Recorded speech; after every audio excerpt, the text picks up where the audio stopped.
Hi guys, welcome.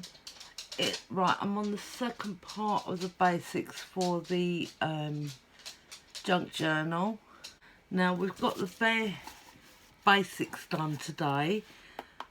The cover and just inside. Okay, so it's nice and it's dry now. You will it's scrunching because of the tape in there, but it's all nice and sturdy. It's very rigid. What we're on to now, the second part, is the inside, some of the inside. Now what I like to start with is the plain paper for the journaling part, but we'll also be doing the other papers anyway. Now, I was going to take you on a journey to show you how to stain with coffee. There's a couple of different ways you can get different staining. There's vegetables, there's coffee, there's tea, there's spray inks. There's also, you can just do normal copier paper and just wet your sheets down with a spray of like Tim Holtz Distress and distress your pages. There's absolutely lots of ways you can do it. I am a stickler for coffee because it comes up very dark. If you want to do a vintage, a shabby type of fill, use tea. You can either do the tea in a tea solution in a spray bottle, hang your sheets up, spritz them down each side and leave them to dry overnight or whatever in your bathroom or outside if it's a nice day and it's not raining, or oven bake. Now the way I do mine is I do them with coffee. You have to see how much coffee you need. You don't want it too overly dark and you don't want it over too light. I like to have mine as like a very vintage, distressy look. So I'd opt for probably 1 to 2 or 1.5 teaspoons full of coffee into a mug of hot water. Then I let it dissolve. Then I pour on some cold water. Once the coffee's dissolved, I pour it into a dish, like a roasting oven dish. Now you don't want to do that if you've got one that a stain, if it's white or cream or that, because I've done that and it's stained my cream one, and that is a metal tin as well. It's enamel. So I use that particularly for dyeing my papers in now. Yeah, so I make up a solution and then I make sure the colour is fine that I need. Then I dip my pages in and out that water. I put them onto sheets. It's quite a messy thing to do. Straight into the oven. You have to stay with it so your papers don't all burn up at the end or you catch fire. Now, it only takes a few minutes, really. I put in 3 trays at a time. I put one at the bottom, one in the middle and one at the top. So I'm doing, I think, 6 pieces of copier paper, the printer paper at a time. And then I'm taking them out, turning them or moving them about, because you can get your colours in them. Like this piece like this, you can get all your colours running down them, So I do all my papers like that. Now, I'm not going to take you on this oven journey because it's messy. I won't be able to hold the camera, but I've got some that's made up. So, as I said, you can colour with tea, coffee. There's different ways of doing it. I've just explained. You can dye with vegetables as well. I know red cabbage comes out a purple colour. A good other alternative is spray inks, like your Lindsay's, like your, I don't know, Tonic Studios inks, your Tim Holtz inks. Just spray them over in a spritz each side. You then can get that ruffled effect. I'll show you on my paper in a minute as well, like you do from the oven if you use a heat tool.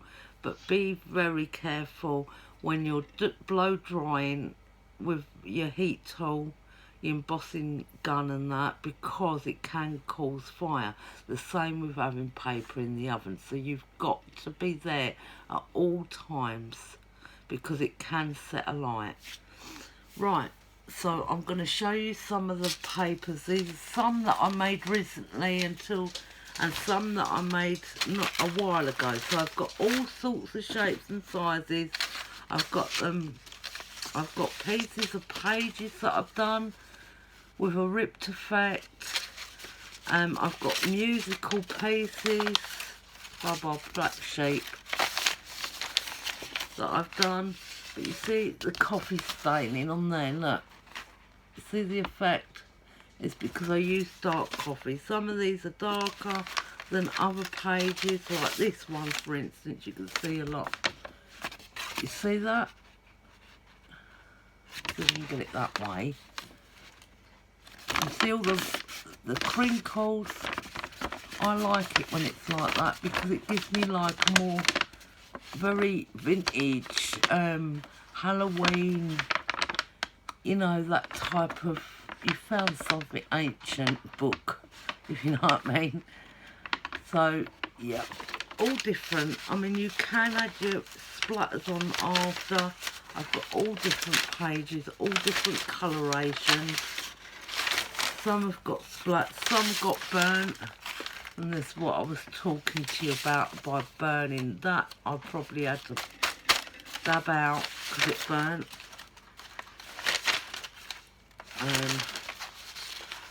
Like that. Now, these little ones I won't use as a full page, of course, because my book's a lot bigger. And I've got some old dictionary. Now, look here. See, look. Just splatters. So, what I'm going to do,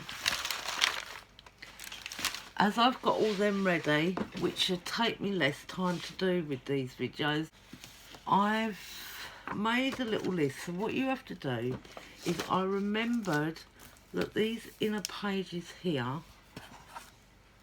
were 5 across. Hang on, let's get this back. They were 5 this way, 5 inches by 8. Okay. So what I need to do is I need to double this way. So I will need 10 by 8. So I've got it into half. Okay, so I can complete my first pages. So I need to cut out as many as possibly I can fit. Remember, I've still got other stuff to put in here, so I can't put a great deal in there. So I would say around probably that much thickness of normal plain stained paper. Not a great deal, but I'm going to go and cut some out, and to my measurement, which is 10 inches wide by 8 inches in length, because you want to double up whatever your width is. There, you see, along there. And then that gives you, and then you do your length, and that gives you whatever you need inside. So I need my Stampin' Up cut trimmer, or whatever trimmer you need, and then we should have some pages done then I've got to get on with, once they're done, get on with some of the normal paper pads of whatever I want in there. Or I think, because I'm doing, yeah, I'm doing this, and in this one, not actual paper pads, I'm doing this, what do you call it, digital paper. So I'll have to do some of that in the 10-inch wide by 8. So I'm going to do that now. At the moment, all we need to do now is cut some of the journaling paper out. So that's our next part of this. So I shall go and do that, and I will be back. Hi, I'm back. Right, I've just cut my papers. So I've just cut all these out, the crispy papers. Okay, now these are really extensively coffee dyed, these ones. These are what I had over from, I think it was my last Halloween journal I done. So I'm not going to waste them. They're all different on the pages. They just need to be kept out for a little while and flattened down a little bit. But I like this rustling they make, you know. Right, so I've cut those out, and also I've cut some of my papers out. Hang on, that's that. So I've done them in the same size, 10 by, what were they, 8 by 10. So they all should fit in with those ones. Yeah. Right, so all these, because they're not double-sided papers, I've cut some of the sheets out that I had that are on this way around rather than that way, if you see what I mean, so I can put them in to some of the pieces. I've only got a couple that I've done at the moment, so I'm gonna glue some of those in. Then I'm gonna put all these ones together like this, so they're all in, and then I'm going to figure out how I want this. So all you do basically, I've got some strips of paper, I've got a box here with bits of scrap paper, and I've got these strips of paper I've just cut out to make little folded parts during my journal making here. And I've scored some pages so I can just glue them, or what I like to do is I just like to get a mini stapler and just stick them down, you know, just punch them down for little pockets. You can make extensive pockets and all that. So like I could have that on there, so it's a mini flip on the page. I've got some other ones as well that were this way round, so because the paper wouldn't completely fit otherwise. So I'm going to put these together. I've got beautiful Sully one that was gifted to me, that one that was gifted to me, all these ones here were gifted to me. My digital printouts that I done are way too short, and I don't know why that is, but the ones that I was gifted are perfect. So I'm going to put them into how I would like them to go. So I've got some that are coloured. Let me do this part first, and then I can put in them other bits. So I could have that. Are they all in there? Yeah. So I could have that like that. And I'll show you what I mean in a second when I put them all together. So this is the organisation part. So what we're doing in this video, what we've done in this video basically, we've done cutting of our papers and to show what you can actually do to stain these papers. I mean, I could go over these with some black ink, but I'm not going to bother because they've got a nice rustic feel on them. As it is, some are darker, really dark than others, you know. So that is fine with those. Then I've cut my cardstock out into pieces. Most of the time I would use something that's double-sided sheets on cardstock, but if it's not available, like this is a digital printed set, then all you've got to do is the digital prints that are round the wrong way to be, you know, like this, because if I put that, if that was a whole giant digital piece, say, it'd be facing the wrong way. So just cut them out so they can fit the other way around. So like here, for instance, I could have Jack in there, so they will be stuck down in there. You know, on the next page I could have something like that, or like that. I've only got 3 of these cut out. I will need to cut some more out if they fit. But like my ones, they didn't fit properly. They won't go to a full page. I mean, I can do it because I've got washi tape, I've got ribbon, and that, so I can actually get away with it. There is ways of doing it. Anyway, I've got that done. I will stick these pages in. I will organise. I'm going to organise these flappy bits now. So I want a non-coloured one on that piece. And if they're too big, you see, you just fold them and make pockets to little tuck spots, you know.